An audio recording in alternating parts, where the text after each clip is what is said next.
तकलीफें नबी अकरम सल्लल्लाहु अलैहि वसल्लम की जिंदगी के साथ ऐसे है जैसे हमारे आज हम कपड़े पहनते हैं।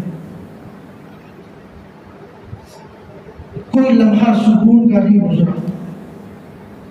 चंद सिक्के अगर तकिए के नीचे पड़े होते, हज़रत आयशा फरमाती आप सो नहीं सकते थे पूरी रात। डर होता था कि इसी हालत में सो गया तो अल्लाह रब्बुल इज्जत को क्या जवाब दूंगा इन सिक्कों का। सदका कर देते, लोग को दे दिया करते, अपने पास से करते। 8 साल के हो गए हज़रत अब्दुल मुत्तलिब, आपके दादा को भी अल्लाह रब्बुल इज्जत ने उठा। करीब रिश्ते सारे के सारे खत्म होते जा रहे हैं।